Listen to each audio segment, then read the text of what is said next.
Hello. क्या audio video clear है?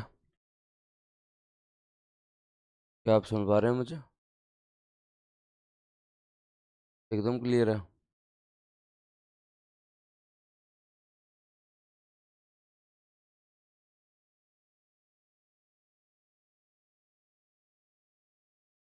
चलो तो फिर आगे की बात करते हैं। अब जो है वो कल कहाँ तक पढ़ा था अपन ने? कल तो फिर खूब क्लास हो गई थी तुम्हारी। कल तो जाते जाते जो है वो 8 घंटे तुम मेरे से ही पढ़े केवल। हैं? तो आज भी 8 घंटे के लिए तैयार हो? वैसे के वैसे ही पढ़ना है, बस 5 दिन हिम्मत रख लेना, आज बैंकिंग और शेयर मार्केट करेंगे। हम तो कब से बैठे हैं। कब से क्यों बैठे हो? रिवीजन करना चाहिए ना। सुबह 7 बजे की क्लास तुम्हें इसलिए दी जाती है कि तुम लोग टाइम पे रिवीजन कर लो। टाइम पे रिवीजन कर लो।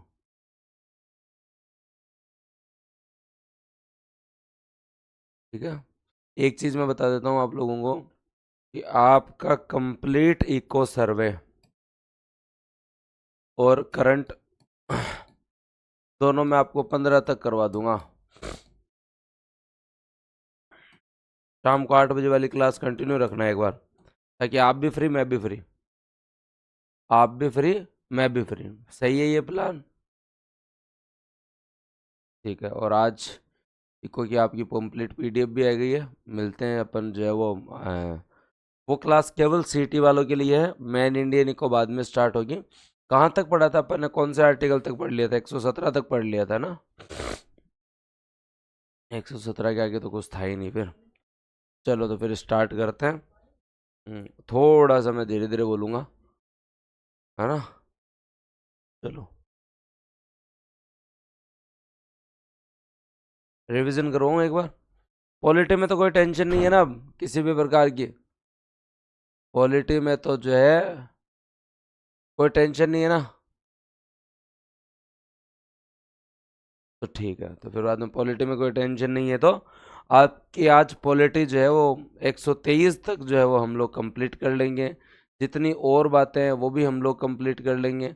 और उसके बाद में जो है वो अभी 1 घंटे का रेस्ट लेके 10 बजे से लेकर 2 बजे तक आज फिर हम जो है वो इंडियन इको पढ़ेंगे।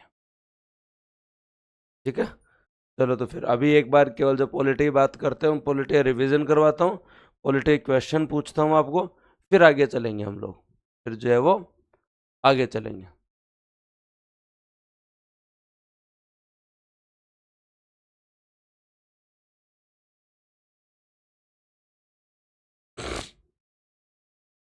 यहाँ तक पढ़ लिया था, ये आगे वाले आर्टिकल याद करवाता हूँ, फिर आगे चलते हैं। आर्टिकल 118 क्या कहता है?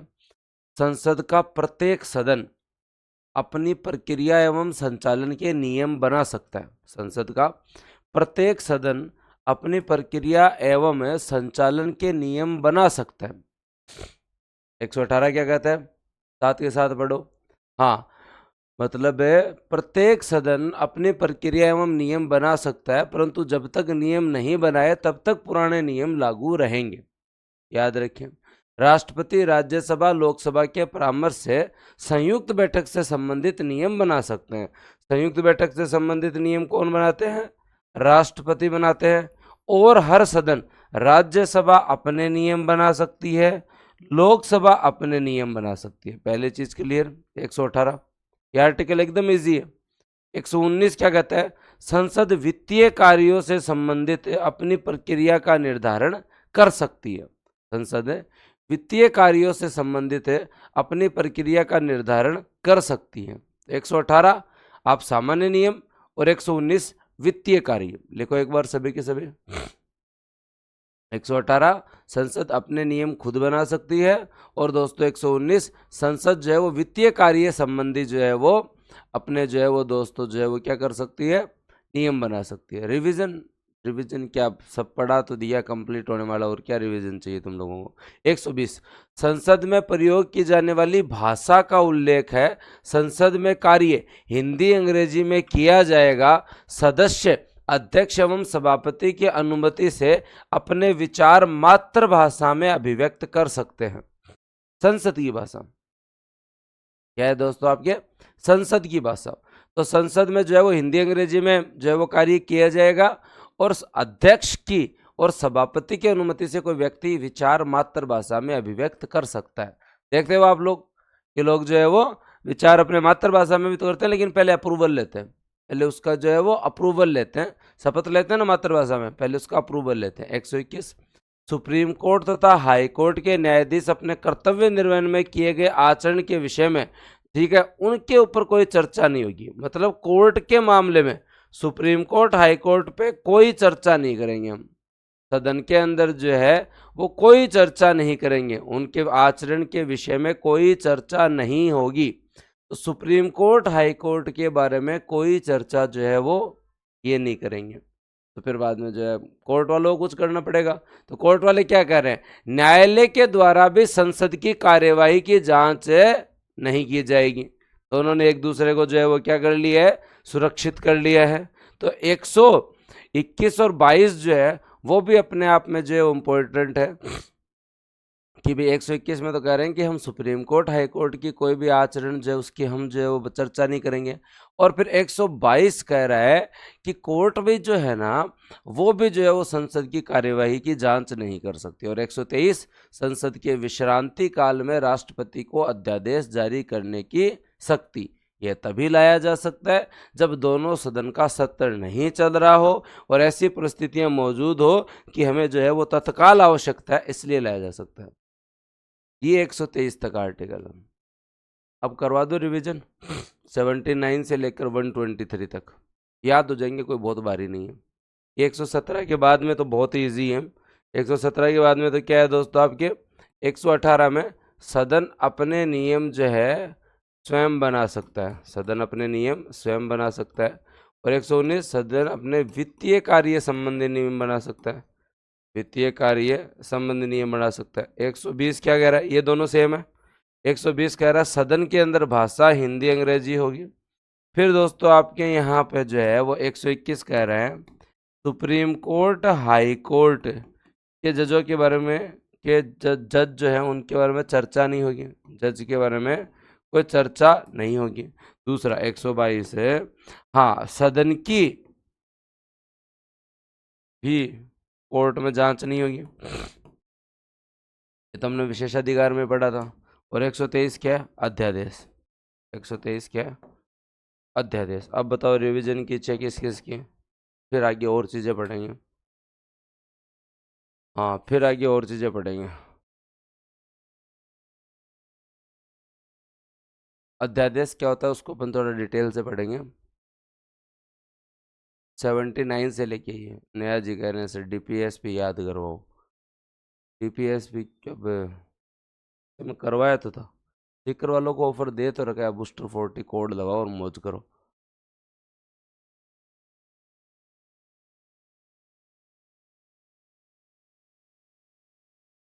अध्यादेश क्या होता है उसके ऊपर बात करेंगे, ऑर्डिनेंस के ऊपर बात करेंगे। पहले याद कर लें सारे आर्टिकल, एक बार रिवीजन और करवा दूं, फिर अपन ऑर्डिनेंस पे बात कर लेंगे। आपके भी काम ठीक, मेरे भी काम ठीक, आपको भी याद हो जाएगा। याद आ रहा है तुम लोगों को कि जो है वो 79 में, साथ साथ बताते जाओ, 79 में संसद का उल्लेख था, 80 में राज्यसभा, 81 में लोकसभा, 82 में परिसीमन आयोग, याद आ रहा है, 83 पदावधि, 84 योग्यता, फिर 85 70 86 अभिभाषण, 87 विशेष अभिभाषण और 88 याद रखें। और किस चीज़ को, मंत्री और महान्यायवादी भाग ले सकते हैं, चर्चा कर सकते हैं, याद है। फिर उसके बाद में 89 राज्यसभा अपना एक उपसभापति चुनेगी। 90 पद रिक्ति कैसे होगी। 91 उपसभापति सभापति के रूप में काम करेगा तो सारी शक्तियों का प्रयोग करेगा। 92 जब इन दोनों को हटाने का प्रस्ताव होगा तो विचाराधीन नहीं होगा। जायज बात। ये आपके सारे किससे हैं, राज्यसभा से। फिर आते हैं दोस्तों आपके 93 लोकसभा अपना अध्यक्ष और उपाध्यक्ष चुनेगी। पद रिक्ति कैसे होगी? उपाध्यक्ष जो है अध्यक्ष के रूप में काम करेगा तो सारी शक्तियों का उपयोग करेगा। हटाने का जो है वो मामला चलेगा तो उस समय पीठासीन नहीं होंगे। पढ़ा था हम लोगों ने। फिर आगे चलते हैं और देखते 97 में क्या है भाई। अब इतनी बात हो गई तो जो है वो इन्हें वेतन भत्ते तो दो अलग से। तो ये दोस्तों इनके जो है वो वेतन भत्ते क्या है, वेतन भत्ते हैं। और उसके बाद में 98 के अंदर क्या है, इनको सचिवालय तो दो, बैठने के लिए जगह तो दो। हाँ सही बात है। 99 में फिर सबको शपथ तो दिलाओ, ये भी सही बात है। और 99 में 100 में गणपूर्ति तो करो, ये भी ठीक बात है। और फिर गणपूर्ति के बाद में अब 101 से चालू बात होती है कि पद रिक्त कैसे होंगे। फिर 102 आपके यहाँ पे जो है वो पद रिक्त अगर हो गए हैं तो उसके अंदर बाद में जो है आपके यहाँ पे निर्हरता क्या है, निर्हरता के बारे में भी निश्चय कौन करता है, राष्ट्रपति। दल बदल वाले में अध्यक्ष।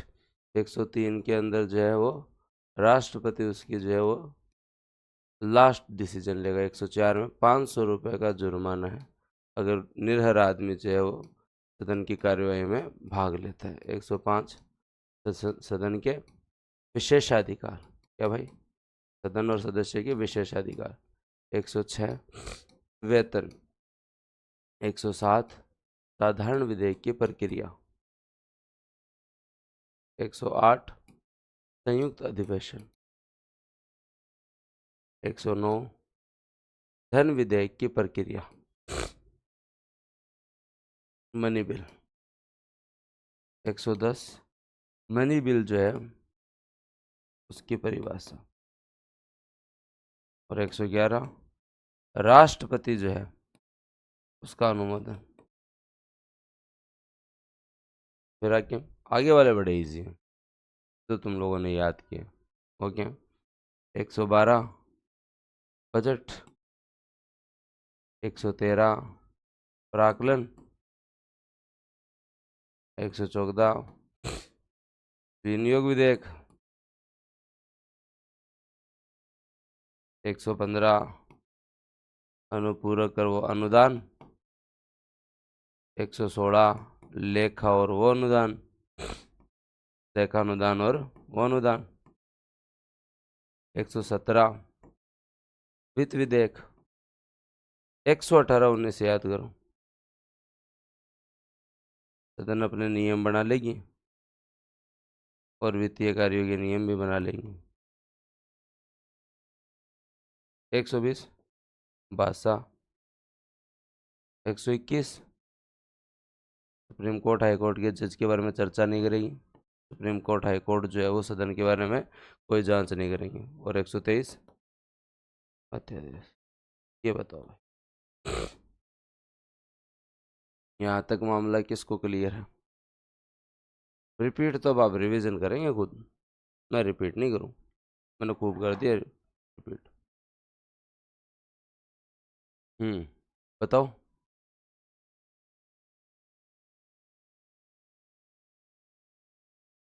रिपीट तो रिवीजन आप करेंगे।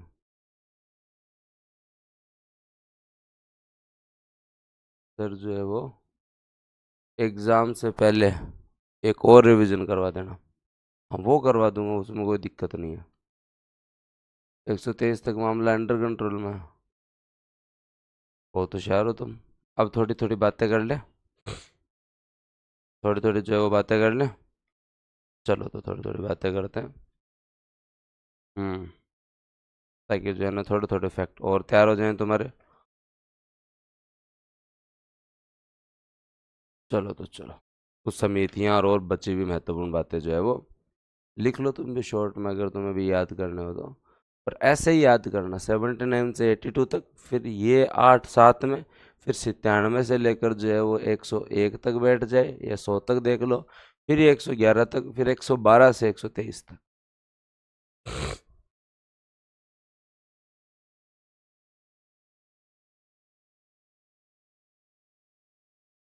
अब पर ही कोई फोकस करें या मेंस को साथ पढ़ें,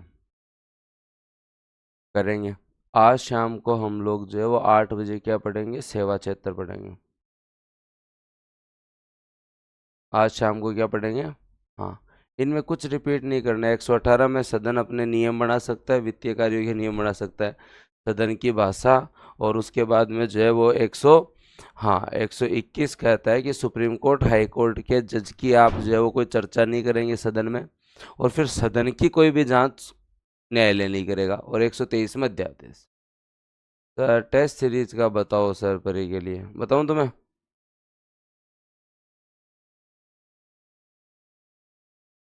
हाँ, तो टेस्ट सीरीज के लिए बता देता हूँ।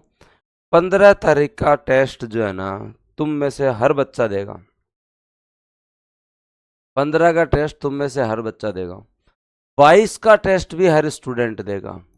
और 27 का टेस्ट भी हर स्टूडेंट, 29 का टेस्ट जो है आपका, 29 का टेस्ट भी हर स्टूडेंट देगा। मतलब इस तरीके से तुम्हारी टेस्ट सीरीज की शेड्यूलिंग की है कि हर स्टूडेंट हर टेस्ट देगा। अब क्या बोले सर, हमने तो अभी पढ़ना चालू किया, हम कैसे करेंगे? 15 के टेस्ट में कंप्लीट इको सर्वे है, जो कि मैं आपको कवर करवा दूंगा। कंप्लीट सर्वे, इको सर्वे है। कंप्लीट दोस्तों आपका करंट अफेयर है अगस्त तक का। कंप्लीट करंट अफेयर है, तो बताओ दे लोगे आके? हाँ, बस आज डिसीजन ये लेना है कि कहाँ कहाँ टेस्ट करवाना है। कंप्लीट इको सर्वे और करंट। 22 तारीख की बात अगर हम करेंगे तो 22 तारीख का टेस्ट भी तुम सब लोग दोगे, क्योंकि मैं 22 तक तुम्हें राजस्थान पॉलिटी से जब फ्री कर दूंगा। 29 का टेस्ट भी तुम सब दोगे। इंडिया पॉलिटी जो है वो तुम्हारी जो है वो बढ़िया खींच के चल रही है। शेड्यूल बनाया ही ऐसा है, शेड्यूल बनाया ही आप लोगों के लिए ऐसा है, और तब तक फिर आगे वाली चीजें भी आप लोगों के लिए तैयार हो जाएगी। तो आ नहीं सके वो ऑनलाइन, हाँ, और जो जहां जहां हम करवाएं वहां वहां ऑफलाइन। हाँ, चले वो काम ठीक है, तो चलो फिर बाद में, वो काम ठीक है तो आगे चला। हाँ, तो अब दोस्तों बात करते हैं। अब हम सबसे पहले अध्यादेश के बारे में बात कर लेते हैं। ऑर्डिनेंस है क्या, उसके बारे में थोड़ा डिस्कशन कर लेते हैं, वो मैं आज बता दूंगा। राजस्थान पॉलिटी मैं पढ़ाऊंगा ना, तो तुम्हारी हो जाएगी राजस्थान पॉलिटी जो है वो 10 दिन में। हाँ, अब बात करते हैं आपके यहाँ पे, और क्या बात करनी है आप लोगों को कि जो है वो आपके यहाँ पर अगर आप लोग याद करना चाहते हैं तो ये चीज़ याद रखें कि अध्यादेश है क्या। देखो, अध्यादेश जो है वो राष्ट्रपति के पास जो है वो आर्टिकल 123 के तहत शक्ति है कि वह तत्काल परिस्थिति में जब उसके पास जो है वो समय नहीं है, मतलब या तो दोनों सदन कार्यवाही में नहीं है, या फिर एक सदन कार्यवाही में नहीं है, और तत्काल परिस्थिति आ गई कि हमें कोई चीज पारित करनी है, तो इस कंडीशन में राष्ट्रपति अध्यादेश पारित कर सकता है। अध्यादेश पारित कर सकता है, और अध्यादेश में वो सारी शक्तियां होती है जो एक विधि में होती है। जो एक विधेयक में जो शक्ति होती है, जो एक एक्ट में जो शक्ति होती है, वो सारी की सारी शक्तियां अध्यादेश में होती हैं। क्या समझे तुम लोग? अध्यादेश में वो सारी शक्तियां होती हैं जो किसी लॉ और एक्ट में होती है। मतलब मान लो कि कोई विधेयक लाने के लिए टाइम नहीं है, कोई विधेयक लाने के लिए, हाँ, टाइम नहीं है, तो इस कंडीशन में अब जो है वो आप लोगों के लिए जो है वो सरकार क्या कर सकती है। मान लो कोई सदन कार्यवाही में नहीं है, और या फिर दोस्तों जो है वो एक सदन कार्यवाही में नहीं है, और उन्हें जो है वो इमरजेंसी है, इमरजेंसी की बिल लाना ही पड़ेगा भाई।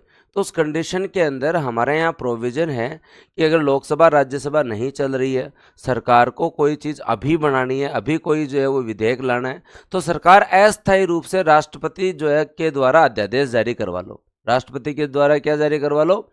अध्यादेश जारी करवा लो। अध्यादेश में वो सारी चीज़ें हैं, अध्यादेश में वो सारी पावर है जो एक विधेयक में होती है। तो संसद के दोनों सदन जैसे ही प्रारंभ हो जाए, संसद के दोनों सत्र आरंभ होने पर अध्यादेश सदन के समक्ष रखा जाएगा। फिर जैसे ही जो है वो दोनों सदन आ जाएंगे तो उस समय समक्ष रखा जाएगा कि भाई साहब अब जो है ना, हमने उस समय जो है वो लगा लिया था मामला, लेकिन अब जो है वो आप देख लो, ठीक है तब तो पारित कर दो, ठीक नहीं है तो हटा दो।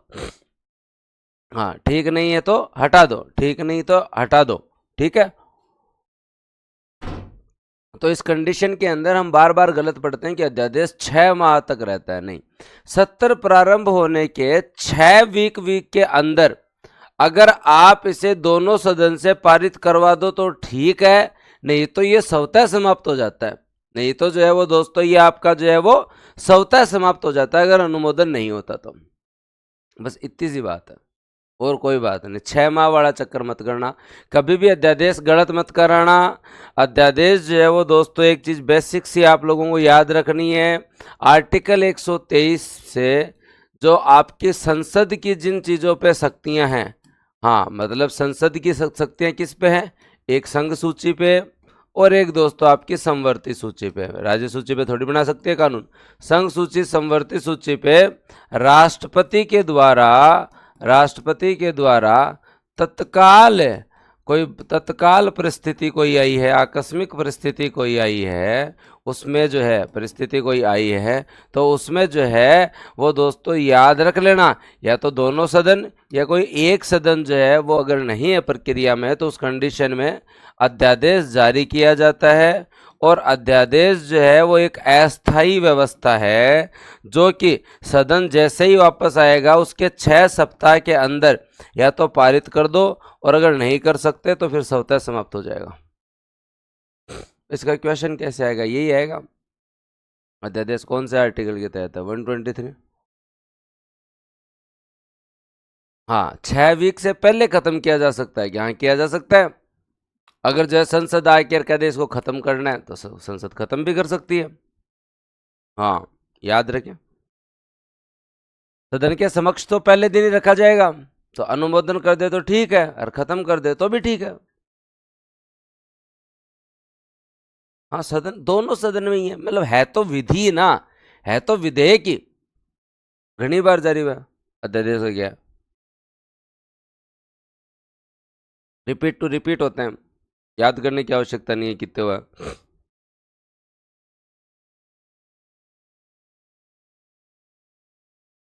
अमन बस 1-2 दिन बाद इको कंप्लीट हो जाए, इंडियन इको, फिर वो अब तुम्हारा यही चलेगा डेली 7 घंटे मेरे साथ।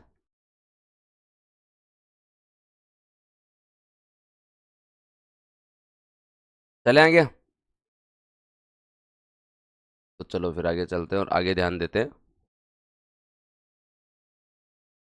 हाँ, तो ये प्रॉपर अब कुछ प्रस्ताव जो है उनके ऊपर बात करते हैं, जैसे आपके यहाँ विश्वास प्रस्ताव, अविश्वास प्रस्ताव, इनके ऊपर चर्चा कर लेते हैं, क्योंकि अब आपके आर्टिकल 123 तक तो कंप्लीट हो गया, पर कुछ चीज़ें हैं जो और पूछी जा सकती हैं, अन्य मिसलेनियस जो चीज़ें हैं उनके बारे में थोड़ी सी हम लोग चर्चा कर लेते हैं, ताकि कल को जो है वो कोई प्रश्न आ जाए तो आपको जो है उस चीज़ में समस्या नहीं आए, आपको कोई इस चीज़ में समस्या नहीं है। जैसे विश्वास प्रस्ताव क्या, विश्वास प्रस्ताव क्या, अब संविधान में कहीं उल्लेख नहीं है, संविधान में कहीं उल्लेख नहीं है, बस सीधा सा विश्वास प्रस्ताव का बेसिक सी चीज क्या है कि मान लो कि सामने वाले अविश्वास प्रस्ताव लाए, उससे पहले ही जो है ना सत्ता पक्ष वाले विश्वास प्रस्ताव ले आते हैं कि भाई तुम हमें हटाने के लिए ला रहे हो, हम बने रहने के लिए ला रहे हैं।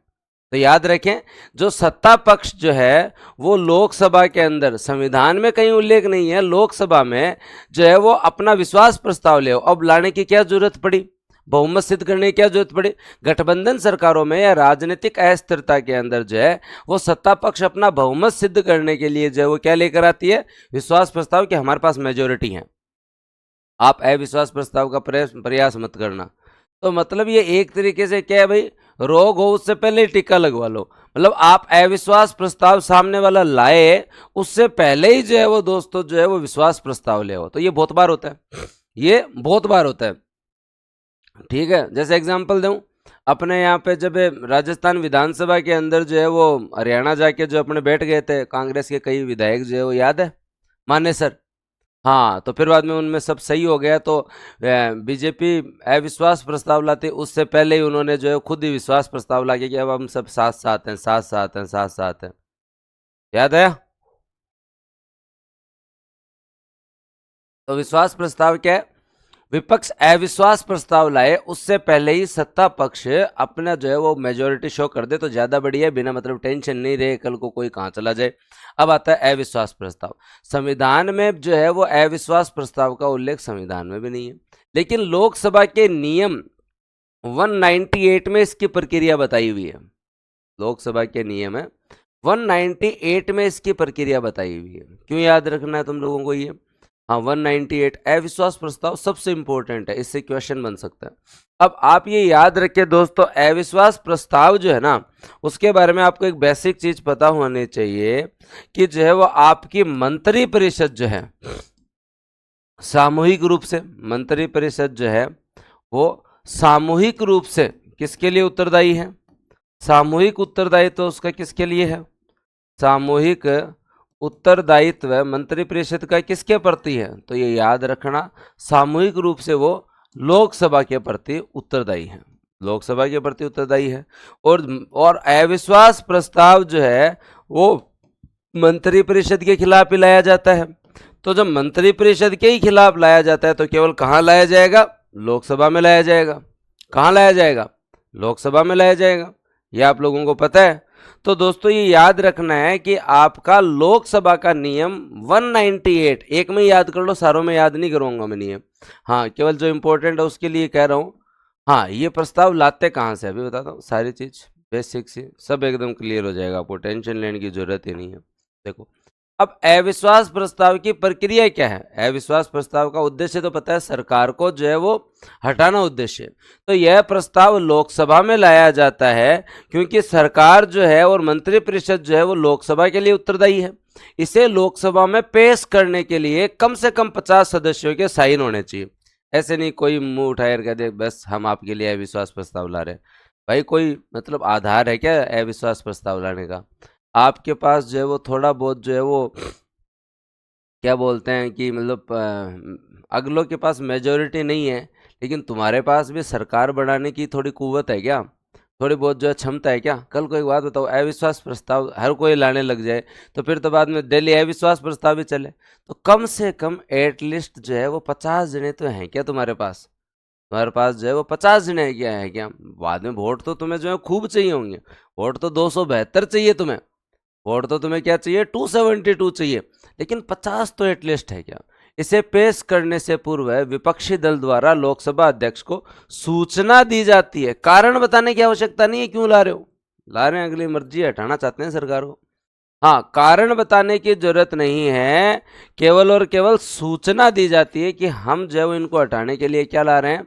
उद्देश्य प्रस्ताव मतलब अविश्वास प्रस्ताव ला रहे हैं। क्या ला रहे हैं? अविश्वास प्रस्ताव ला रहे हैं। जय एकदम क्लियर। अब दोस्तों आगे बात करते हैं, इसका उद्देश्य तो आप लोगों को एकदम क्लियर हो गया होगा। उद्देश्य है सरकार को सत्ता से हटाना, याद रखना। मतलब ये पारित हो जाए तो सरकार को त्यागपत्र देना ही पड़ेगा, ये पारित हो जाए तो सरकार को त्यागपत्र देना ही पड़ेगा। अब देखो इनके फैक्ट भी देखेंगे, सारी चीज बताएंगे। पहले मुझे ये बताओ अविश्वास प्रस्ताव किस किस को क्लियर? अविश्वास प्रस्ताव जो है वो लोकसभा के नियम 198 के तहत लाया जाता है, पहली चीज क्लियर। कारण बताने की कोई आवश्यकता नहीं है, सूचना दे दो बस जो है वो लोकसभा अध्यक्ष को, लोकसभा अध्यक्ष को जो है वो सूचना दे दो। 50 जनों के साइन होने चाहिए, 50 लोगों के जो है वो आपके पास है साइन होने चाहिए। लोकसभा में ही लाया जाता है, हाँ में ही लाया जाता है। और ये अगर सामान्य बहुमत से पारित हो जाए, ये अगर सामान्य बहुमत से पारित हो जाए तो इस कंडीशन में सरकार जो है वो गिर जाएगी, सरकार है जो है वो खत्म। ये बताओ किस किस को क्लियर? हाँ और फिर फैक्ट पढ़ लेंगे कौन लाया यार क्या था। हाँ तो ये 50 लोग कहाँ से आएंगे? भाई बाहर के लोगों से साइन मत करवा लाना तुम। ये 50 लोग कौन होंगे? आपके जो है वो सांसद ही होंगे, और ये भी जो है वही लोकसभा के सांसद होंगे। तुम कहीं बाहर से 50 जनों के साइन करके लिए हो, कैंटीन में बैठे हैं तो वहाँ लोकसभा की कैंटीन में जो है वो बहुत सारे लोग काम कर रहे हैं, तो वो काम कर रहे हैं तो लोकसभा के गार्ड से साइन करवा लिया यार, कैंटीन वालों से करवा लिया यार, सबसे जो है ना वहाँ बाबू लग रखे हैं उनसे करवा लिया यार, अधिकारी से करवा लिया यार कि हमारे पास 50 जने सत्ता गिराना चाहते हैं। हाँ, ऐसे मत कर देना। हेम सिंह जी प्रयास करते हैं, है ना। मोहित कह रहा है कि विपक्ष पार्टी के 50 मेंबर, पक्ष वाले तो क्यों ही साइन करेंगे तुम्हारे। हाँ, तो विपक्ष के ही होंगे आप, अगर आपको गिराना है तो। सबसे पहला अविश्वास प्रस्ताव, हाँ, कोई इसके अंदर सूचना देनी है ऐसा कुछ नहीं लिखा हुआ। हाँ, तो सरकार को सत्ता से हटाने के लिए पहला अविश्वास प्रस्ताव 1963 के अंदर जो है जेबी कृपलानी जी लाए थे नेहरू जी के विरुद्ध, पारित नहीं हुआ था। क्या नहीं हुआ था? पारित नहीं हुआ था। मोरारजी देसाई के लिए भी 2 बार लाया गया, एक बार पारित नहीं हुआ, और एक बार मतदान से पहले ही उन्होंने इस्तीफा दे दिया कि क्यों फालतू में तुम लोग बेइज्जती करो भाई, इससे अच्छा मैं खुद ही छोड़ देता हूँ। हाँ ठीक है, इससे अच्छा मैं खुद ही छोड़ देता हूँ। इंदिरा गांधी जी के कार्यकाल में 15 बार अविश्वास प्रस्ताव लाया गया, जो कि सबसे ज्यादा था। हम्म। नहीं खुशबू जी अभी यूट्यूब पे होगी, ऐप पर इतनी क्लासें तो हो रही हो। ठीक है ना, ऐसा कुछ नहीं है एम सिंह जी 50 सांसद एक ही पार्टी के हो, 50 जो है वो आपके पास होने चाहिए बस। सबसे ज्यादा बार अविश्वास प्रस्ताव लाने वाले सांसद कौन है? ज्योतिर्मय बसु, ये अकेले ही 4 बार ले आए। ये अकेले 4 बार लिए। अटल बिहारी वाजपेयी जो है वो स्वयं 2 बार जो है वो दोस्तों जो है वो लेकर आए। एक बार इंदिरा जी के खिलाफ है, और एक बार नरसिंह राव जी के खिलाफ। ठीक है। और उसके साथ साथ याद रखना है 1996 और 98 में 2 बार स्वयं भी जो है वो विश्वास मत हासिल करने में जो है वो असफल रहे। 2 बार सरकार गिरी थी अटल जी की, एक बार 13 महीने, एक बार 13 दिन। और अब तक 26 अविश्वास प्रस्ताव आए। अब तक कितने? 26 अविश्वास प्रस्ताव आए। सॉरी। तो क्या याद रखना है, बेसिक सी बात, ज्यादा फैक्ट में नहीं जाएंगे आपके आपके लिए जो है वो, फिर भी आप लोगों को बेसिक सी बात याद होनी चाहिए। हाँ, फिर भी आप लोगों को बेसिक सी बात याद होनी चाहिए। और बेसिक सी बात क्या याद होनी चाहिए भाई, कि जो है वो आपके यहाँ पर है।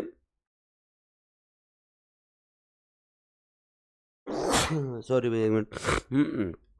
कि जो है वो सबसे पहले जेबी कृपलानी जी जो है वो नेहरू जी के विरुद्ध लाए।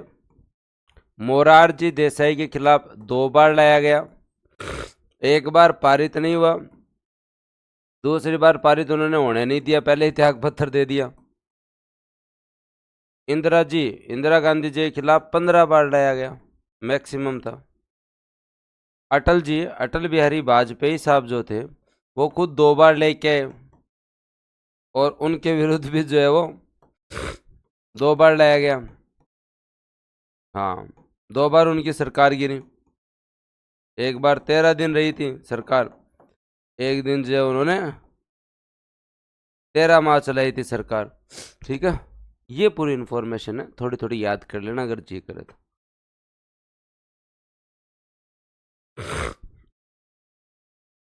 थे तो सदस्य तो थे नहीं पूरे, लाने से क्या होता है, ऐसा कुछ नहीं है। चले गए। एक में जो है वो, अभी तुम लोग फ्री हो जाओगे ना पॉलिटी से, पॉलिटी का रिदम बना हुआ है मेंस के अनुसार, अभी पढ़ा दूंगा तुम्हें, अगर फ्री हो जाओ तो तुम लोग। ये जो आर्टिकल 123 तक जो है वो तुम लोगों ने पढ़ा है, फ्री वालों ने, अभी टाइम है तुम्हारे पास। हम्म। अब इसी को मेंस के अनुसार कर दें, टाइम तो लगेगा वापस। वैसे इंडियन पॉलिटी में ज़्यादा टाइम थोड़ी लगा, अब तक कोई मेरे हिसाब से 30-35 सेशन हुए होंगे। सीटी के बाद फ्री हो तुम लोग? चलो हाँ। अब मेरे पास ऐसे ऐसे मैसेज आते हैं, सर आप मेंस की क्लासेस चला रहे हो बहुत बढ़िया, बस एक बार सीटी दे दें उसके बाद में कितनी करा दो, बोले ये विनम्र निवेदन है कि एक बार थोड़ी क्लासेस कम ले लो। एक बार क्लासेस जो है वो,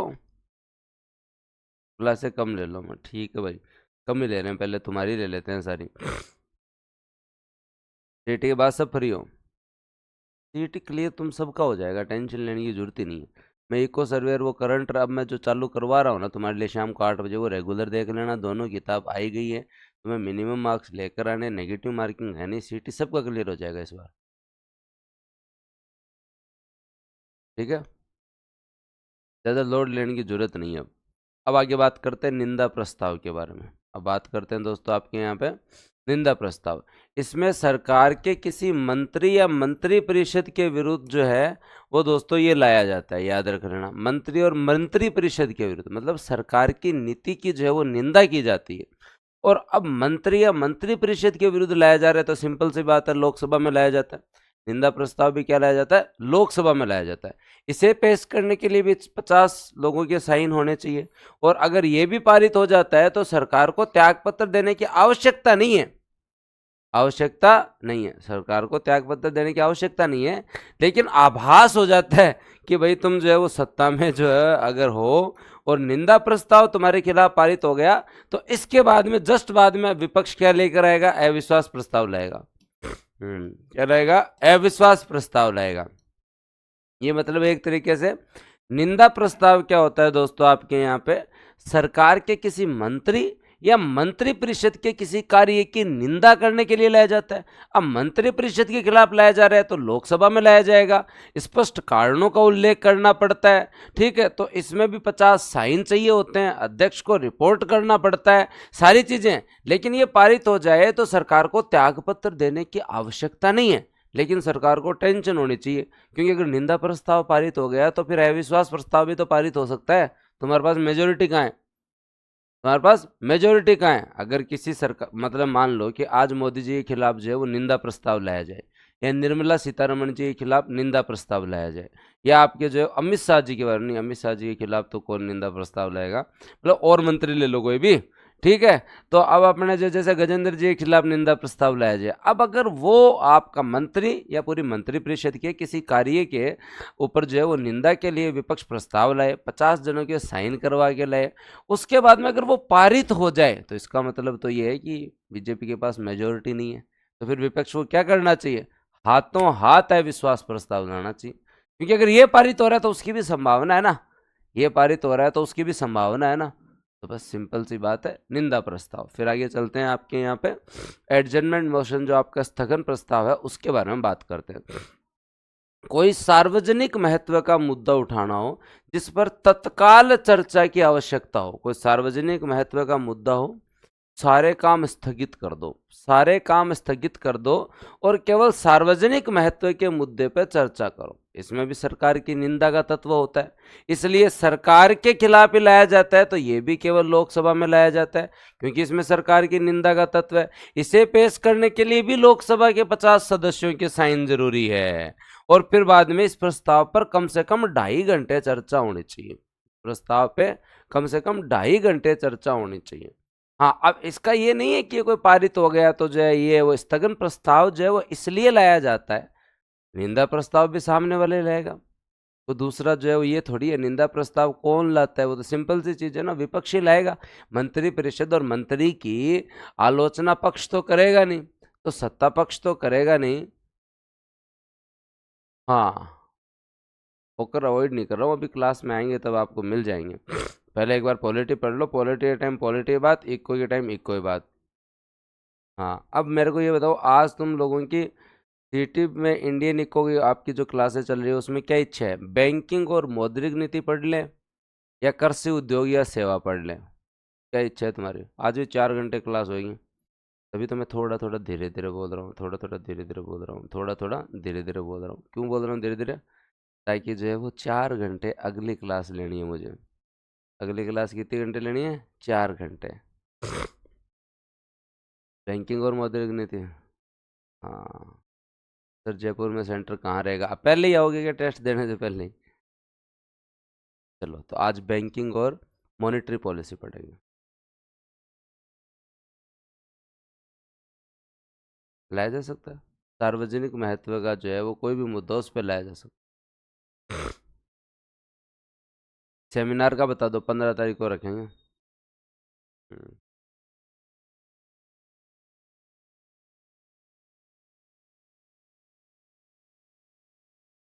स्थगन प्रस्ताव जो है वो लोकसभा में लाया जाता है, इस कन्फ्यूजन से आप बाहर आए। वो तो ध्यानाकर्षण प्रस्ताव लाया जाता है जनरली। तो इसमें कोई सार्वजनिक मुद्दा उठाया जाता है जिस पर तत्काल चर्चा होती है, अतः सदन कार्यवाही को स्थगित करके सार्वजनिक महत्व के मुद्दे पर चर्चा करता है। इसमें भी सरकार की निंदा का तत्व होता है। इसमें भी लोकसभा के 50 सदस्यों के साइन चाहिए, 2.5 घंटे चर्चा होनी चाहिए, पर गुण होने चाहिए। एक तो मुद्दा जनता के हित से जुड़ा होना चाहिए, एक तत्काल विचार करने योग्य होना चाहिए, और प्रस्ताव में एक ही विषय होना चाहिए, अलग अलग विषय नहीं होने चाहिए। मान लो कोई रेल एक्सीडेंट हो गया या कोई बहुत बड़ा इंसिडेंस हो गया, तो उस कंडीशन में जैसे कहीं नीट का पेपर है, हाँ, तो नीट के पेपर के ऊपर जो है वो लाया जा सकता है। तो ये जनता के हित में हो, तत्काल विचार करने योग्य हो, और प्रस्ताव एक विषय से संबंधित होना चाहिए। तो उसे हम क्या बोलते हैं? स्थगन प्रस्ताव। उसे हम क्या बोलते हैं दोस्तों आपके यहाँ पे? स्थगन प्रस्ताव। स्थगन प्रस्ताव। क्लियर? चलेंगे। अब बात करते हैं, हाँ, स्थगन प्रस्ताव कोई भी सदस्य, कोई भी मंत्री, कोई सदस्य ला सकता है, पक्ष ला सकता है, कोई भी पार्टी ला सकती है। ठीक है सर। सरकार मेजोरिटी से सत्ता में आई है, तो बाद में मेजोरिटी कम कैसे हो जाती है, जिससे अविश्वास आ जाता है? वो तो अब जैसे मान लो कि आज जैसे सरकार मेजोरिटी में आई है, तो अब आज जो है वो सरकार बीजेपी की जो है मेजोरिटी में है, जनरली एनडीए की। तो साथ के अंदर जदयू भी है, और साथ के अंदर आपके जो है वो एक पार्टी और भी है। तो 2-3 पार्टियां जो है वो साथ मिलकर जो है वो सहयोग देती है, तभी तो सरकार बन रखी है। अगर दोनों महत्वपूर्ण पार्टियां जो है चंद्रबाबू नायडू और उसके साथ साथ जो है वो अगर है आपके नीतीश कुमार जी, टीडीपी वाले चंद्रबाबू नायडू और नीतीश कुमार जी अगर हट जाए, वो कहते हैं नहीं हमारा तो मोह भंग हो गया, तो सरकार दूसरे दिन ही गिर जाए। सरकार दूसरे दिन ही गिर जाए। तो 272 जो है वो आपका मेजोरिटी नंबर है। लेकिन अगर आपके पास ये नहीं आया है, तो फिर आप गठबंधन की सरकार भी चला सकते हैं, और गठबंधन की सरकार भी महत्वपूर्ण है ना। वापस चुनाव करवाने से तो ज़्यादा बेहतर है कि गठबंधन की सरकार भी आप चला सकते हो। अब अगर अब नीतीश कुमार जी और दोस्तों आपके चंद्रबाबू नायडू अगर दोनों जो है वो आ जाएं आपके विपक्ष में, और वो कहते हैं ले आओ है विश्वास प्रस्ताव, करवा लो वोटिंग वोटिंग, हम नहीं देंगे इनको वोट, तो उस कंडीशन के अंदर फिर सरकार गिर सकती है। यही होता था, आज की बात थोड़ी है। हाँ, जब आपके अटल जी ने पहली बार सरकार बनाई थी, तो पहले तो सबने कहा था आपके साथ है, फिर बाद में सरकार गिर गई क्योंकि वोट नहीं दिया। हाँ, फिर बाद में वो वापस जो है वो यही हुआ। और केवल ये थोड़ी है, गठबंधन की सरकार का टॉपिक अलग से पढ़ेंगे अभी। अब बात करते हैं ध्यानाकर्षण प्रस्ताव। एडजमेंट वो सब पढ़ लिया, अब ध्यान। यह प्रस्ताव भारतीय संसदीय परंपरा की देन है, ये हमने ही बनाया भाई, जिसके द्वारा सांसद या मंत्री विशेष कोई भी सार्वजनिक मुद्दे पर ध्यान आकर्षित कर सकते हैं। मंत्री से इस मुद्दे पर एक आधिकारिक बयान मांगने की जो है वो बात करते हैं। ये राज्यसभा और लोकसभा दोनों में लाया जा सकता है। ये राज्यसभा और लोकसभा दोनों में लाया जा सकता है, याद रखना, ये राज्यसभा और लोकसभा दोनों में लाया जा सकता है। तो ध्यानाकर्षण प्रस्ताव जो है वो सार्वजनिक मुद्दे पर ध्यान आकर्षित करने के लिए और मंत्री का बयान लेने के लिए राज्यसभा और लोकसभा दोनों में लाया जा सकता है, अध्यक्ष की अनुमति से। कोई बहुत ज़्यादा साइन वाइन करवाने की जरूरत नहीं है आपको। ध्यानाकर्षण प्रस्ताव। हाँ, अब बताओ। अब अगर हम लोग डिस्कशन करें, तो ये बेसिक बेसिक से प्रस्ताव है। विश्वास प्रस्ताव लोकसभा में लाया जाता है सरकार को बचाने के लिए। अविश्वास प्रस्ताव लोकसभा में लाया जाता है सरकार को जो है वो दोस्तों गिराने के लिए, सरकार को गिराने के लिए। निंदा प्रस्ताव लोकसभा में लाया जाता है आपकी जो है वो सरकार की निंदा करने के लिए। स्थगन प्रस्ताव लोक महत्व के मुद्दे के ऊपर है, जो एक ही हिस्से से संबंधित हो, एक विषय से संबंधित हो, तत्काल जिस पर चर्चा करना आवश्यक हो, लोकसभा में लाया जा सकता है। ठीक है, और वो भी मंत्रिपरिषद की निंदा का ही मामला होता है। ध्यानाकर्षण प्रस्ताव जो है वो कोई भी सदन में लाया जा सकता है, इसलिए लाते हैं कि इसके ऊपर ध्यान दो भाई। मंत्री बयान तो देवे, कम से कम ये हुआ है तो क्यों हुआ है, इसके ऊपर आप क्या कर रहे हैं, ध्यान तो दो। तो ये जो है वो दोस्तों आपका ध्यानाकर्षण प्रस्ताव। अब समितियां पढ़े, अब समितियां पढ़े अगर तुम लोगों की इच्छा हो तो। हम्म।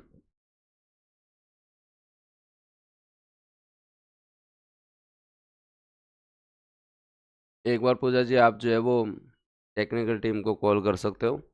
हाँ, बैच स्टार्ट हो रहा है 7 से। महाभियोग और अविश्वास प्रस्ताव अलग अलग होते हैं, अलग अलग होते हैं। महाभियोग शब्द का उल्लेख तो केवल और केवल किसके लिए किया गया है? राष्ट्रपति को हटाने के लिए किया गया है। हाँ, तो वो अलग है, वो हटाने के लिए है, और वो राष्ट्रपति से संबंधित है।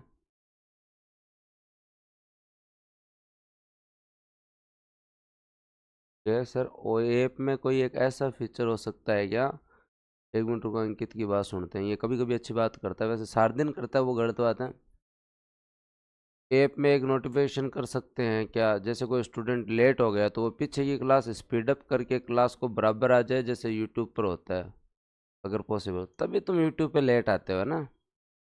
यूट्यूब वालों को बंद कर देना चाहिए ऑप्शन। ऐप पर तो ऐसा ऑप्शन लाया जाए या नहीं लाया जाए, मेरा मानना है कि यूट्यूब पर भी ये जो है ना, ये फीचर बंद हो जाना चाहिए। कोई आदमी लेट आए फिर 2x करके फिर बाद में जो है वो बराबर आ जाए, बंद हो जाना चाहिए। और क्या, 2x में फिर बाद में तुम लोग जो है वो मतलब मेरी अगर कोई रिकॉर्डिंग देगी 2x में तो कितनी मतलब कितनी भुंडी लगे हैं, कितना बुरा लगा। आप तुम लोग मेरे से ऐसे पढ़ रहे हो तो मैं ऐसे ऐसे ऐसे ऐसे कर रहा हूँ, और आवाज़ भी मतलब अलग ही प्रकार से सुन रही है, तो ऐसे यार क्यों किसी को कार्टून बनाओ तुम 2x बना के। हाँ, तो सही नहीं लगता ऐसे 2x के अंदर। तो ये फीचर जो है वो यूट्यूब पे भी बंद हो जाना चाहिए कि तुम लेट आओ और फिर बाद में मेरे को फास्ट भगाओ।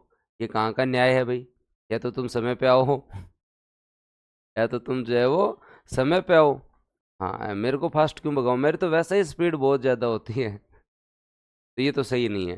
चलो अब आगे बात करते हैं। और दोस्तों, संसदीय समितियों के पार्लियामेंट कमिटीज़ के बारे में थोड़ा थोड़ा जो है हम लोग जो पढ़ते हैं, ताकि जो है वो आप लोगों के लिए सही रहे। पार्लियामेंट में जो कमिटीज़ होती हैं वो दो प्रकार की होती हैं, एक स्थायी समिति होती हैं और एक दोस्तों आपकी जो है वो अस्थायी समिति होती है। अस्थायी समितियां तभी होती हैं जब कोई विधेयक आता है और उस विधेयक पर चर्चा करने के लिए अगर एक सदन की बने तो सेलेक्ट कमेटी, दोनों सदन की बने तो फिर आपकी जो है वो जॉइंट कमेटी। ये मैंने पढ़ा दिया। आज हम चर्चा करेंगे दोस्तों प्राक्कलन समिति, लोक लेखा समिति, सार्वजनिक क्षेत्र की उपक्रम समिति। सार्वजनिक क्षेत्र की उपक्रम समिति, आज हम इसी पे चर्चा करेंगे। हाँ, बताओ करें।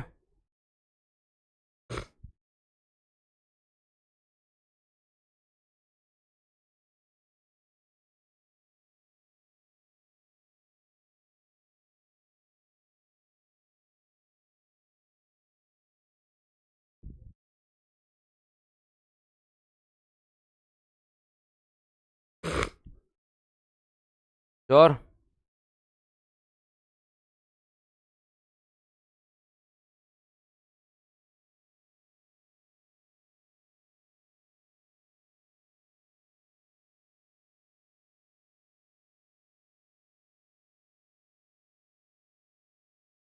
चलो तो फिर बाद में बात करते हैं।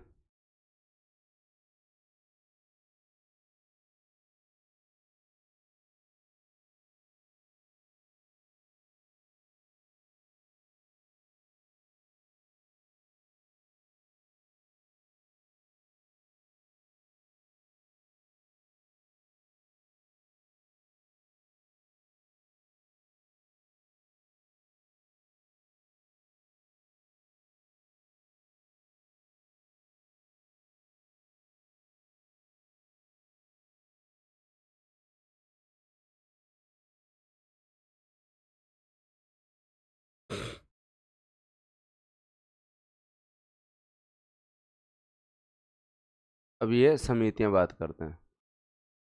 RS बैच में एनरोल करना है, पुराने वालों को मैंने बता तो दिया। हाँ, पुराने वालों को मैंने बता तो दिया। आप लोगों के लिए जो कोड है वो बूस्टर 40 कोड है, बूस्टर 40 कोड है, और उसका उपयोग करो और आप जो है RS में अपने बैच को अपग्रेड कर सकते हो। 4,000 रुपये का डिस्काउंट मिल जाएगा आदर्श बैच में जाने पे। तो इससे बढ़िया और कुछ नहीं हो सकता। अपने साथ वालों को ज़रूर बताएं। सर आप लिख के समझाते हो तो ज़्यादा याद होता है। हाँ, तो लिख के समझाता हूँ ना मैं। पीपीटी का वैसे ही बहुत कम यूज लेता हूँ। मैंने पूरी पॉलिटी तुम्हें बस पीपीटी तो पढ़ी है, ताकि तुम्हारे पास है तो तुम्हारा भी काम जो है वो चल जाए, है ना। और जो है वो मैंने जो है वो जनरली मैं बहुत कम यूज लेता हूँ। ये तो मैं इसलिए रखता हूँ कि ठीक है कभी कभी थोड़ा स्पीड अप हो जाए, जिन चीज़ों पे ज़्यादा डिस्कशन की ज़रूरत नहीं है वो थोड़ी स्पीड अप हो जाए, इसलिए। ठीक है, चलो अब आगे बात करते हैं और ध्यान देते हैं। तो संसदीय समितियां आपकी टोटल जो है वो कितने प्रकार की होती हैं, दो प्रकार की होती है। और दोस्तों याद रखना, एक आपकी जो है वो स्थायी समितियां होती हैं, अस्थायी समिति। अस्थायी समिति हम लोग पढ़कर आए, अस्थायी समिति हम सभी लोग पढ़कर आए हैं, जो आपकी किसी भी विधेयक पर जैसे एक सदन की बनती है तो परवर समिति, दो सदन की बने तो संयुक्त समिति, दो सदन से बने तो संयुक्त समिति। अब बात करते हैं संसदीय समितियां जो आज आपको 3 पढ़नी है, वो कौन सी है? एस्टीमेट कमेटी, लोक लेखा समिति और सार्वजनिक क्षेत्र की उपक्रम समितियां, सार्वजनिक क्षेत्र की उपक्रम समितियां। और इन समितियों को जितने भी पावर प्राप्त होते हैं वो दोस्तों आपको आर्टिकल 105 और 118 से अपने अपने अधिकार प्राप्त होते हैं, क्योंकि 118 में कहा हुआ है कि सदन अपने नियम खुद बना सकती है, सदन अपने नियम खुद बना सकती है। अब बात करते हैं आपने यहाँ संसदीय समितियाँ जरूरत क्या थी हमारे यहाँ बनाने की, संसदीय समितियों की जो पार्लियामेंट कमेटीज हैं उनको बनाने की जरूरत क्या थी। देखो, संसदीय समितियों का जब तुम स्ट्रक्चर देखोगे तो उससे आपको पता चलेगा कि जो है वो स्पेशलाइजेशन के लिए बनाई जाती हैं, आपस में एक दूसरे जो है सदन में जो है वो दोस्तों जो है वो एक दूसरे के अंदर जो है वो क्या हो सके, बढ़िया कोऑर्डिनेशन हो सके, इसके लिए बनाई जाती है। तो संसदीय समितियां हमारे यहाँ ब्रिटेन की देन है। भारत में संसदीय समितियों की शुरुआत 1921 से होती है, याद रख लेना। संसदीय समितियां कार्य विभाजन, वर्क डिवीजन के कल्चर पे काम करती हैं। संसदीय समितियां जो है वो दोस्तों आपके यहाँ विशेषज्ञता को प्रोत्साहित करती है। संसदीय समितियों के माध्यम से आपकी कार्यपालिका पर कंट्रोल हो जाता है। सर कैसे हो जाता है? अभी बताऊंगा। संसदीय समितियों के माध्यम से विभिन्न दलों के बीच में जो है समन्वय हो जाता है। संसदीय समितियों के बीच में जो है वो दोस्तों याद रखना, हाँ, मतलब भारतीय संसद जो है वो इन समितियों के माध्यम से जो है वो दोस्तों जो है वो आपकी सरकार पे जो है वो नियंत्रण रखती है, सरकार पे नियंत्रण रखती है, याद रखें। अब हम यहाँ पे स्थायी समितियों के बारे में बात करेंगे और उसके बारे में थोड़ी चर्चा करेंगे कि कौन सी समिति के अंदर कौन कौन होता है, कौन सी समिति के अंदर जो है वो कौन कौन होता है, और इसके बारे में हम लोग जो है वो बात करेंगे। ठीक है। सबसे पहली कमेटी आपके यहाँ पे जो है वो प्राक्कलन समिति है। सबसे पहली कमेटी कौन है? Estimate committee. सबसे पहले कौन है? एस्टीमेट कमेटी है। हाँ, पंकजा चौहान, आप टेक्निकल टीम से बात कर लो, वो जो भी होगा वो जरूर करेंगे। जॉन मथाई की सिफारिश पर आपके यहाँ, जॉन मथाई को जानते हो, जिन्होंने आपके गणतंत्र भारत का पहला जो है वो बजट प्रस्तुत किया था, उनकी रिकमेंडेशन के ऊपर 1950 के अंदर जो है वो दोस्तों जो आपके बजट थे उनकी जो भी एस्टीमेट जो थे, याद आपको आर्टिकल 113 में एस्टीमेट जो थे, उनकी जांच करने के लिए कि ये जितने भी एस्टीमेट लेकर आए हैं उनकी जांच करने के लिए तथा सरकारी खर्च में मितव्ययता बरतने के लिए जो है प्राक्कलन समिति बनाई जाती है। बजट के जितने भी एस्टीमेट आए हैं, हाँ, लोक लेखा समिति का काम है स्व परीक्षण का, मतलब पैसा खर्च हो गया उसके बाद में लोक लेखा समिति देख रही है कि सही जगह पैसा खर्च हुआ है क्या। प्राक्कलन समिति ये देखती है कि ये बजट के जितने भी एस्टीमेट आए हैं, बजट की जितने भी अनुदान की मांग आई है, ये हर विभाग को दे दो, विभागीय समितियां जांच करती रहेगी, लेकिन उसके साथ साथ एस्टीमेट कमेटी ये देखती है कि बजट के जितने भी एस्टीमेट आए हैं, जितने भी प्राक्कलन जो हैं वो सही है क्या, इनमें मितव्ययता बरती गई है क्या। अब मुझे फिर तुम खुद अपने हिसाब से बता दो, अनुदान की मांग कहाँ आती है, कौन से सदन में आती है? बताओ भाई, अनुदान की मांग कौन से सदन में आती है? तुम खुद बता दोगे कि सर हाँ याद तो आ रहा है, तुम खुद प्रश्न सही कर दोगे। अगर ढंग से पढ़ा हुआ हो तो आप जो अच्छे से काम कर लोगे। लोकसभा में आती है तो प्राक्कलन समिति के सभी सदस्य भी कहाँ होंगे? लोकसभा के ही होंगे। प्राक्कलन समिति के भी सभी सदस्य कहाँ होंगे? लोकसभा के ही होंगे। तो पहले 25 हुआ करते थे, अब कितने हैं? 30 हैं। तो 30 के 30 सदस्य कहाँ होंगे? लोकसभा के होते हैं। हर समिति का कार्यकाल, स्थायी समिति का कार्यकाल क्या होता है? 1 मई से 30 अप्रैल तक 1 वर्ष, बस याद रख लो आप, 1 वर्ष। ठीक है। तो अब प्राक्कलन समिति के बारे में कभी प्रश्न गलत नहीं होगा। क्यों नहीं होगा? क्योंकि यह बजट के एस्टीमेट की जांच करने वाली, यह सरकारी खर्च में मितव्ययता लाने वाली समिति है। तो ये पूरा काम तो लोकसभा का है, और लोकसभा में ही आपके एस्टीमेट जो है वो लाए जाते हैं, बजट वहीं लाया जाता है, आपका जो है वो अनुदान की मांग वहीं लाई जाती है, सारे अधिकार उन्हीं के पास है। तो इस कंडीशन में सारे मेंबर भी उन्हीं के होंगे। कोई भी मंत्री जो है वो सदस्य नहीं बन सकता, कोई भी मंत्री जो है वो समिति का सदस्य नहीं बन सकता। और अगर कोई सदस्य इन फ्यूचर मंत्री बन जाए तो फिर समिति का जो है वो त्यागपत्र देना पड़ेगा, समिति से जो है वो त्यागपत्र देना पड़ेगा, समिति से जो है वो त्यागपत्र देना पड़ेगा, समिति से त्यागपत्र देना पड़ेगा। तो फिर आगे चलते हैं। वही आनुपातिक प्रतिनिधि के एकल संक्रमण पद्धति के द्वारा चुनाव होते हैं, वोट देते हैं। प्राय सत्ता पक्ष का या उसके सहयोगी दल का सदस्य ही इसका अध्यक्ष नियुक्त होता है। राज्यसभा के सदस्य इसमें शामिल नहीं होते। आपकी जो है वो, हाँ, वर्तमान में अध्यक्ष कौन है भाई? पिछली जो है वो कौन थे अध्यक्ष? गिरीश बापट थे। अब कौन है अध्यक्ष वर्तमान में? संजय जायसवाल। वर्तमान में कौन है ये आप अपडेट कर लेना, संजय जायसवाल।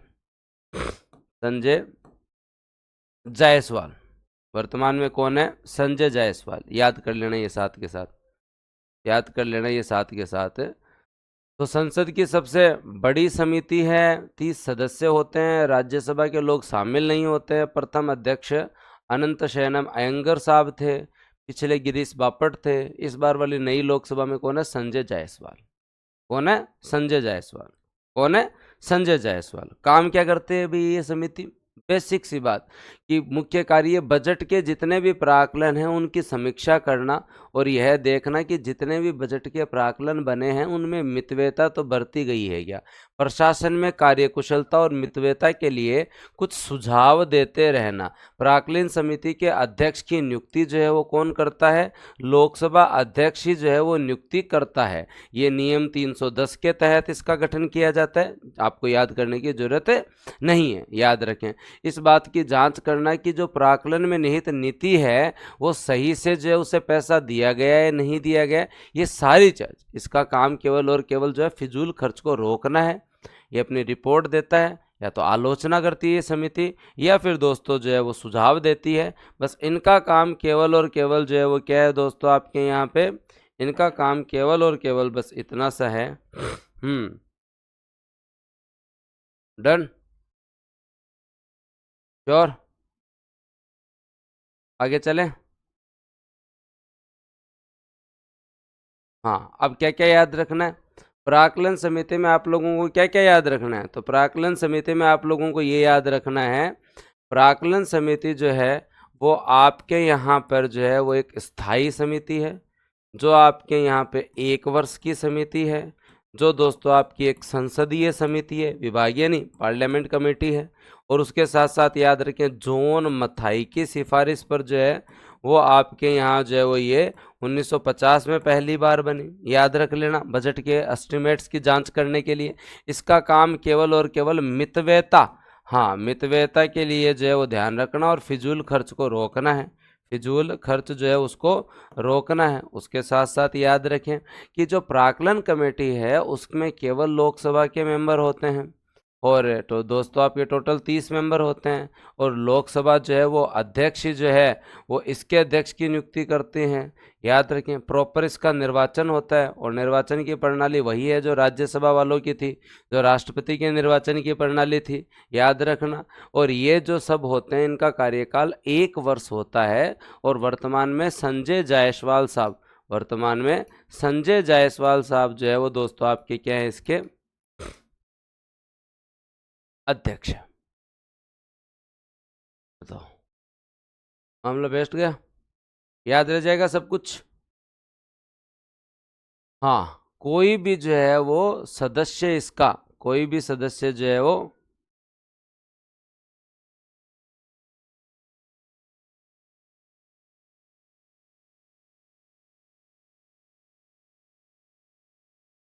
हम्म,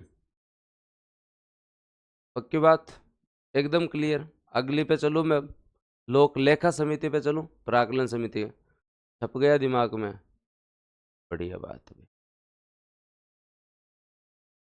1 ईयर बाद में दोबारा गठन होगा तो दोबारा इसके अध्यक्ष बनते हैं। हाँ, कोई भी मंत्री इसका मेंबर नहीं होगा, और कोई मेंबर अगर मंत्री बन जाए तो इस कंडीशन के अंदर जो है उसको त्याग पत्र देना पड़ेगा। है ना? ये समिति जो है वो, हाँ, काम करती है, जनरली बताती रहती है, जनरली बताती रहती है। तो जनरली जो सत्ता पक्ष है वो ही अपना इसमें अध्यक्ष बनाती है। संजय जायसवाल आपके जो है वो एनडीए के ही हैं, तो इनको जो है वो अध्यक्ष अभी बनाया हुआ है। अब अगली समिति पे चलें, अगली समिति पे चलें। 20-25 मिनट बची हैं, कर ले काम।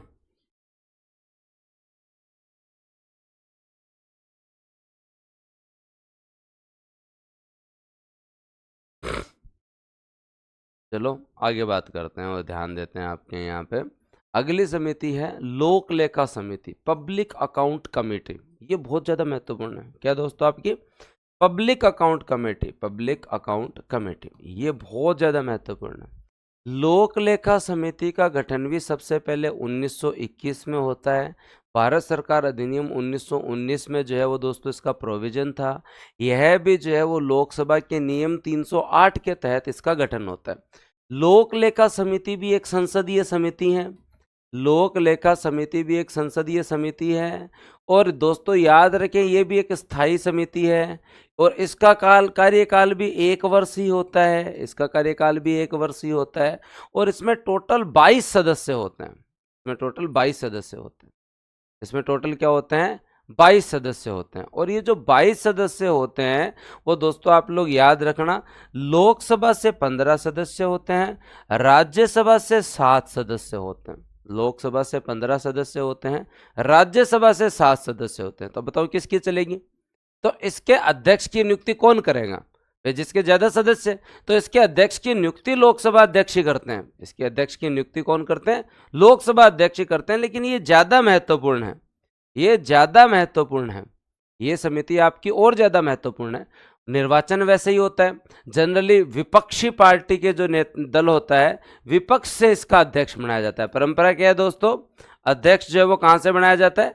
विपक्ष से बनाया जाता है। लोक लेखा समिति करती क्या है? ये उससे भी ज्यादा महत्वपूर्ण है।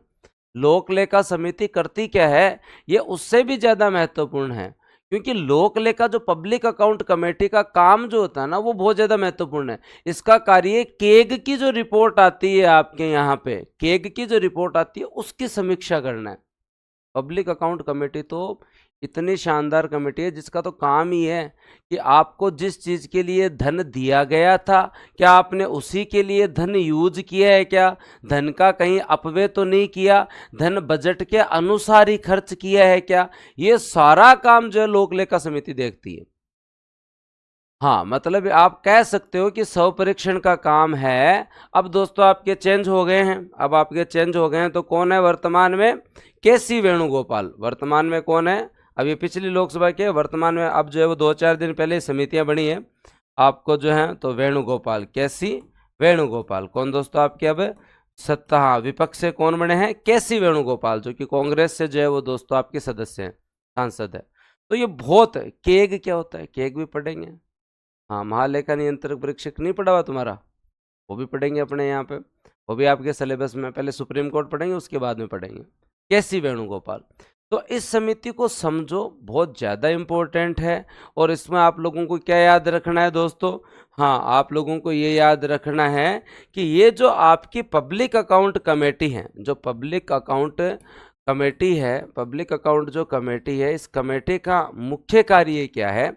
केग की रिपोर्ट की जांच करना, केग की रिपोर्ट की जांच करना, केग की रिपोर्ट की जांच करना। और जांच करके ये देखना कि बजट के अनुसार ही पैसा खर्च हुआ है क्या, बजट के अनुसार ही पैसा खर्च हुआ है क्या, अनुसार पैसा खर्च हुआ है या नहीं, पैसा खर्च हुआ है या नहीं, ये देखती है। याद रखना इसमें टोटल 22 मेंबर होते हैं। 15 मेंबर दोस्तों आपके जो है वो लोकसभा से, 7 मेंबर दोस्तों आपके यहाँ राज्यसभा से। यह भी एक संसदीय समिति है, यह भी एक संसदीय समिति है, यह भी दोस्तों एक स्थायी समिति है। इसका निर्वाचन भी वही आनुपातिक प्रतिनिधि की एकल संक्रमणीय पद्धति से होता है। इसके अध्यक्ष की नियुक्ति भी लोकसभा अध्यक्ष ही करते हैं। इसका कार्यकाल भी 1 वर्ष ही है और इसके अध्यक्ष जनरली विपक्षी पार्टी से होते हैं। किससे होते हैं? विपक्षी पार्टी से होते हैं। जैसे अभी कौन है? केसी वेणुगोपाल है। अभी कौन है दोस्तों आपके? केसी वेणुगोपाल है। कौन है? केसी वेणुगोपाल जो है वो इसके जो है वो अध्यक्ष। याद रख लेना, याद आपको जो है वो यही रखना है। और इसकी शुरुआत, हाँ ठीक है, आपके यहाँ भारत में कब हुई ये बताओ? भारत में इसकी शुरुआत कहाँ से हुई? हाँ, लोकसभा में अपोजिशन के लिए 10% सीट चाहिए। 55 एक सीट हो तो उसे विपक्षी दल का दर्जा मिल जाता है। तो बताओ, हाँ इसमें भारत स्वतंत्रता पश्चात, सर इनमें तो कन्फ्यूजन हो जाएगा। कोई कन्फ्यूजन नहीं होगा, एकदम क्लियर हो जाएगा। भारत में विपक्षी दल का जो नेता था उसकी वैल्यू 67 के बाद आती है। उससे पहले तो सबके पास जो है बहुमत होता है। उससे पहले तो सबके पास जो है बहुमत होता है। 1967 से हमारे यहाँ, तुक्का मत मारो, तुक्के से काम नहीं चलेगा। यहाँ विपक्षी दल की भूमिका पे बात हो रही है ना। 1967 से आपके जो अपोजिशन की बात हो रही है, तो 1967 से पहले तो ज़्यादा अपोजिशन की कोई चर्चा ही नहीं थी। तो 1967 के अंदर इसकी भारत में शुरुआत हुई। 1921 से अंग्रेज तो ले आए थे। स्वतंत्र भारत में अगर आप लोग देखो ना, स्वतंत्र भारत में अगर आप लोग देखो तो मीनू मसानी को जो है इसका प्रथम अध्यक्ष बनाया गया था, जो कि स्वतंत्र पार्टी के सदस्य थे, कांग्रेस से नहीं, जो आपका अपोजिशन है उससे सदस्य थे। तो मीनू मसानी जो है वो इसके प्रथम अध्यक्ष बने। और दोस्तों याद रख लेना, मीनू मसानी जो है इसके प्रथम अध्यक्ष बने। और 1967 में जो है वो दोस्तों आपके यहाँ पर जो है वो ये पार्टी जो है 1967 में जो है वो दोस्तों जो है वो कोई भी मंत्री इसका हो नहीं सकता। ये आप लोगों ने पढ़ ही लिया, कोई भी मंत्री इसका जो है वो हो नहीं सकता, ये आप लोगों ने पढ़ ही लिया। विपक्ष की तरफ से, विपक्षी तरफ से, तो विपक्षी दल का कोई व्यक्ति पहली बार जो है वो इसका अध्यक्ष बनेगा 1967 से। पहले कौन बनते थे? अपने ही लोग बनते थे। पहले तो जनरली वित्त मंत्री इसके अध्यक्ष रहते थे। पहले तो जनरली वित्त मंत्री इसके अध्यक्ष रहते थे। जैसे षणमुख चेट्टी साहब जो है वित्त मंत्री है तो वही रह गए, जॉन मथाई है तो वही रह गए। तो यार वो तो क्या ही जांच करेंगे। तो अब मैं आपको एग्जैक्टली याद करवा रहा हूँ, मैं एग्जैक्टली आप लोगों को याद करवा रहा हूँ, प्रॉपर याद कर लेना। दोनों समितियाँ कंपेरेटिवली याद करवा रहा हूँ, प्रॉपर याद हो जाएगा आप लोगों को। देखो प्राकलन समिति का काम क्या है? प्राकलन समिति का काम है प्राकलन की जांच करना। प्राकलन समिति का काम क्या है भाई? प्राकलन की जांच करना। प्राकलन समिति का काम क्या है? प्राकलन की जांच करना। किसकी जांच करना? प्राकलन की जांच करना। और प्राकलन की जांच करनी है मतलब बजट कैसा बना है, बजट कैसा बना है, बजट कैसा बना है, बजट में मितव्ययता बरती गई है या नहीं है, मितव्ययता बरती गई है या नहीं है, इसके लिए होती है। तो इसमें केवल लोकसभा के मेंबर हैं, इसमें केवल लोकसभा के मेंबर है। लोकसभा के 30 मेंबर है। लोकसभा अध्यक्ष इनकी जो है वो नियुक्ति करते हैं और 1 वर्ष जो है वो कार्यकाल होता है। ये एक स्थायी समिति है और ये एक संसदीय समिति है। ये एक संसदीय समिति है। जायज बात है, एकदम क्लियर रह जाएगा। हाँ, हमारे यहाँ 1921 से जो है वो दोस्तों प्रावधान है। स्वतंत्र भारत में जॉन मथाई की रिकमेंडेशन पे जो है वो दोस्तों ये समिति बनी। हाँ, वर्तमान अध्यक्ष अगर आप देखें तो जॉन मथाई की सिफारिश पे ये समिति बनी। वर्तमान अध्यक्ष आप देखें तो हमारे कौन है? संजय जायसवाल है। कौन है? संजय जायसवाल है। संजय जायसवाल है। ये बताओ किस किस को क्लियर? इतनी बात क्लियर। जनरली सत्ता पक्ष से जो है वो इसके अध्यक्ष बनते हैं, सत्ता पक्ष से जो है वो इसके अध्यक्ष बनते हैं। पहले बताओ एक समिति किस किस को, प्राकलन समिति किस किस को क्लियर? अब आपको खुद पता चल जाएगा ये मामला ही जो है वो बजट के एस्टिमेट का है, बजट के एस्टिमेट का है। हाँ, समिति से क्वेश्चन बहुत बार आते हैं।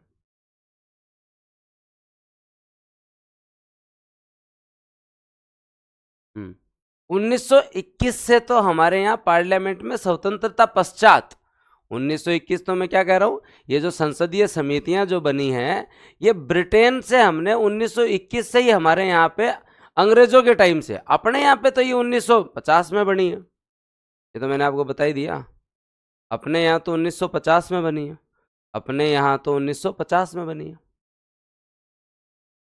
आगे बात क्लियर समझ में?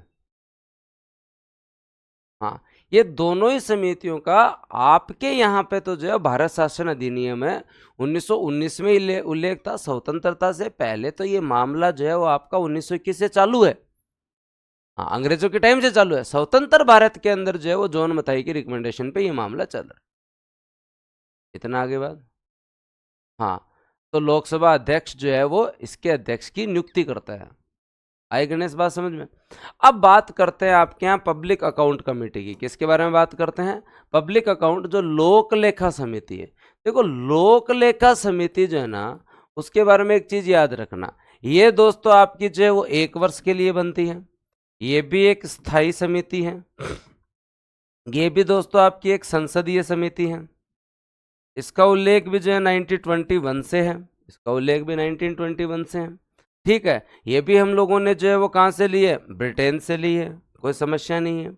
अब याद रखे इसमें 22 मेंबर है, जिनमें से 15 मेंबर आपके लोकसभा से, 7 मेंबर आपके राज्यसभा से, 7 मेंबर आपके राज्यसभा से, क्योंकि इसका काम है केग की रिपोर्ट की जांच करना, केग की रिपोर्ट की जांच करना, केग की रिपोर्ट की जांच करना, और केग की रिपोर्ट की जांच करना इसका मेन काम है।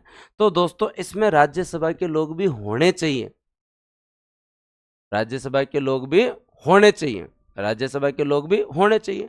अब दोस्तों 1947 में जब ये समिति बनी, 1947 में ये समिति बनी, तो दोस्तों उस समय हमारे यहाँ परंपरा थी कि जो वित्त मंत्री है वो इसका अध्यक्ष होता था, जो वित्त मंत्री जो है वो इसका अध्यक्ष होता था। तो उस समय वित्त मंत्री कौन थे, षणमुखम चेट्टी साहब थे, षणमुखम चेट्टी साहब थे। कल ही बजट पढ़ाया, याद आ रहा होगा, षणमुखम चेट्टी साहब इसके अध्यक्ष बन गए, षणमुखम चेट्टी साहब इसके अध्यक्ष बन गए।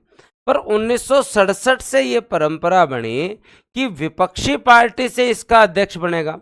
तो मीनू मसानी को पहली बार, मीनू मसानी को जो है वो पहली बार जो है वो इसका अध्यक्ष बनाया गया, जो कि स्वतंत्र पार्टी थे, स्वतंत्र पार्टी से थे। वर्तमान में अगर आप लोग याद करेंगे तो आपके अध्यक्ष कौन है, केसी वेणुगोपाल हैं, केसी वेणुगोपाल है, जो कि दोस्तों आपके कांग्रेस से है। सबसे ज्यादा बार मुरली मनोहर जोशी बीजेपी वाले रहे हुए। अब कभी प्रश्न गलत नहीं होगा, कभी प्रश्न गलत नहीं होगा। दोनों को कंपैरेटिवली पढ़ लो, दोनों को कंपैरेटिवली पढ़ लो, हाँ, ताकि कभी प्रश्न गलत होए ही नहीं। पढ़ लोगे क्या?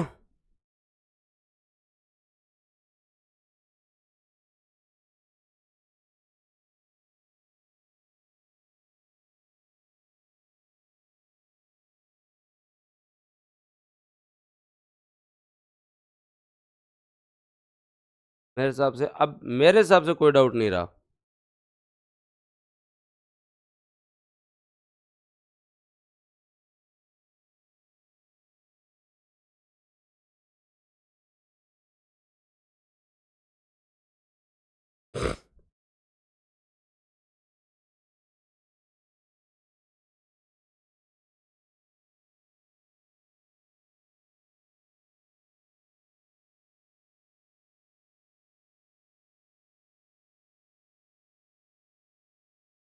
अब कोई डाउट नहीं रहा।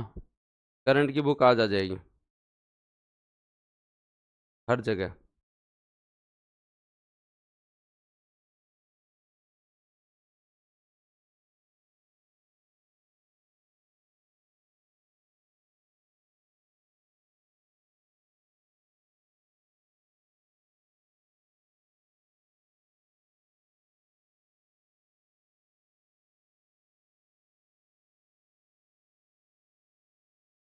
ठीक है, अब मिलते हैं कितने बजे,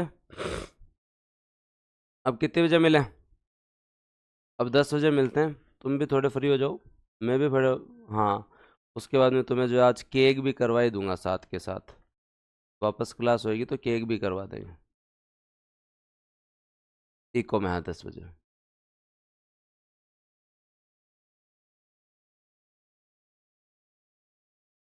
10 बजे सभी बैंकिंग के साथ।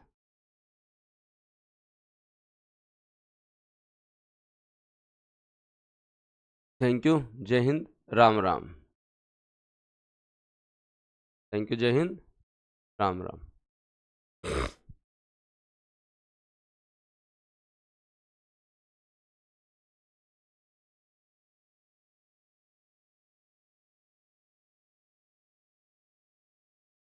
हाँ, और अपने साथ वालों को आदर्श बैच के बारे में ज़रूर बताएं। ठीक है, ओके भाई, धन्यवाद, मिलते हैं हम आपसे। 8:40 में तो आज बहुत, अब थोड़ा मैं चाय नाश्ता कर लूँ। मेरे को अब थोड़ा थोड़ा ऐसे पढ़ाना पड़ेगा, याद भी हो जाए, थोड़ा सा धीरे बोलना पड़ेगा। ठीक था आज वाला, याद भी हो जाए थोड़ा सा। सर रिविजन क्लासेस आज से स्टार्ट हो जाएगी, ज्योग्राफी के डी सर आ रहे हैं, वो आपको रिवीजन करवाएंगे। हाँ, ये ठीक है ना? थोड़ा सा हाई टोन की वजह से ना गला खराब हो जाता है, तो अब थोड़ा थोड़ा एनर्जी संचित रखनी पड़ेगी। ठीक है भाई, थैंक यू।